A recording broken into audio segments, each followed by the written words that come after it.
Go. Floors are up high and ceilings are down low. Sounds contradictory? Not necessarily in the world of economics and government. Go. A price floor is a government's attempt to raise the equilibrium price.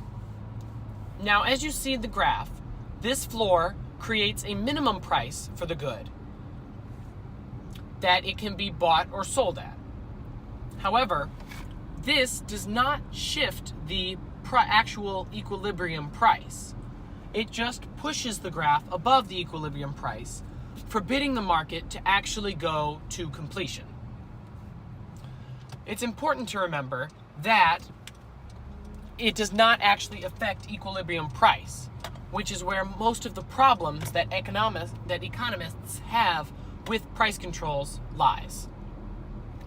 Price floors are usually seen, the most common example is minimum wage.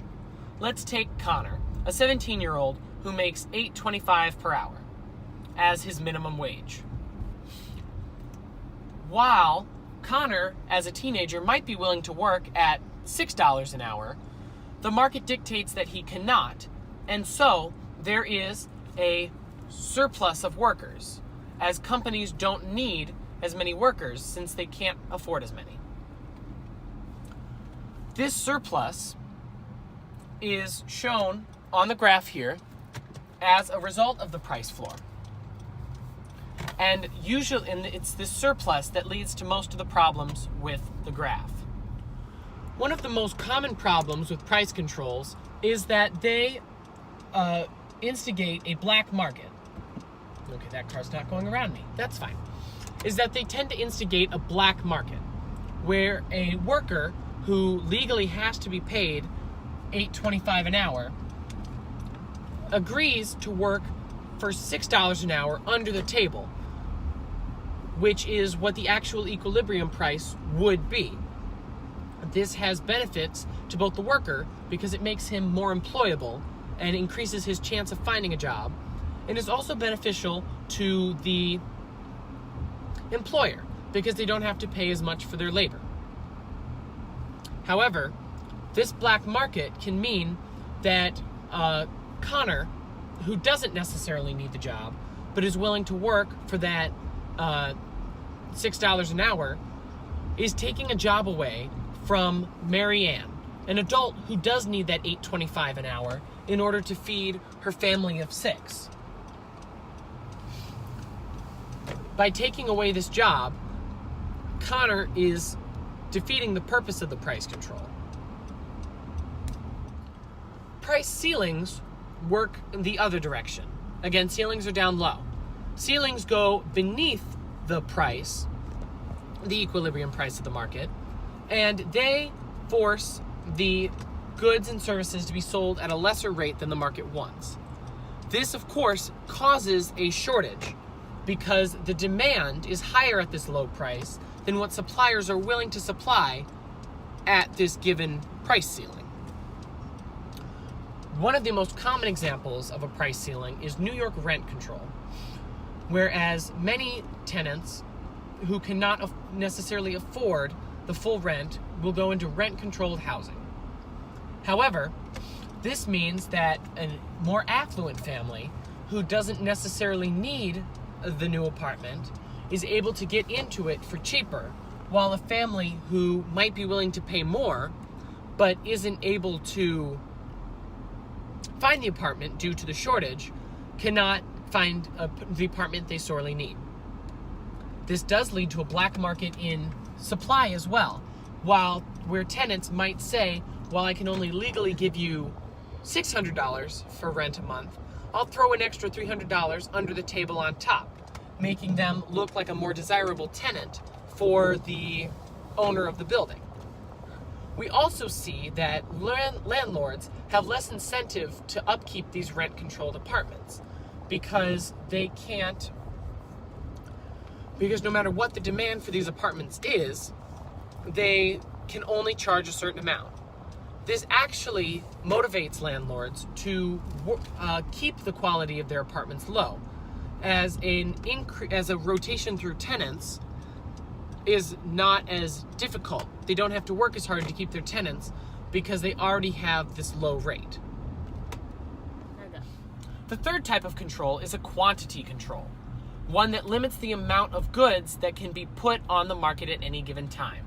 The most common example being licenses. The license for a doctor, if the state of New York says that they can only have 100 doctors, then no matter what the market dictates the need for doctors is, based on the supply and demand curve, New York can only have those 100 doctors, meaning that the equilibrium quantity will not be reached.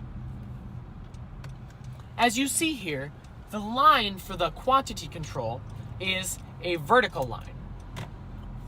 This means that it has different prices instead of different quantities. The difference in these prices is usually considered the rent, or the quantity rent, or effectively the fee that the person receiving a license has to pay in order to own that license and use that license. The common example will be the price on the demand curve is going to be the price that the consumer pays in order to receive that service, while the price on the supply curve is the actual money that the company or producer is receiving. It's that discrepancy there that is what that rent is, and why quantity controls tend to raise prices for consumers while lowering profits for suppliers. A good example with quantity controls is the New York taxi market. At a certain point, there are only so many taxi medallions that were distributed among companies, which created a market like the graph shown here. However, what happened when Uber came into the New York market is that as a prearranged pickup service, they did not need these medallions in order to operate, meaning that they could operate at equilibrium price and quantity, meaning that while New York taxi drivers received less money received less money from each ride, the consumer had to pay more for each ride, compared with Uber, where the amount that the company received and the amount that the consumer paid were equal. This means that Uber was able to receive more profit from every ride while charging the consumer less due to the lack of quantity control. Now, it's important to remember that with any control, price or quantity, if the control is on the wrong side of equilibrium, it won't do anything, because the graph is going to stop at equilibrium before it reaches that ceiling, floor, or quantity control. Let's say the quantity control is on the right of your equilibrium quantity. That doesn't matter, because the laws of the market will not allow the quantity to reach that limit. Same with price ceilings, where if the ceiling is above the equilibrium, there's no possibility that the market will ever allow the price to reach that high, meaning that ceiling is technically ineffective. Now, with the emergence of black markets that happens with price controls, many economists are not in support of them. However, there are benefits to some of these controls, such as the quantity control on New York taxi cabs, reducing pollution and traffic in the city, or rent control, allowing lower income families to afford apartments in the city.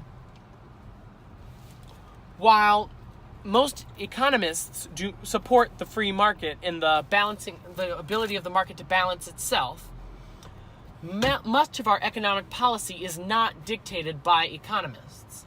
While these politicians are advised by their econ teams, usually it is politicians who have people, not economics, in mind.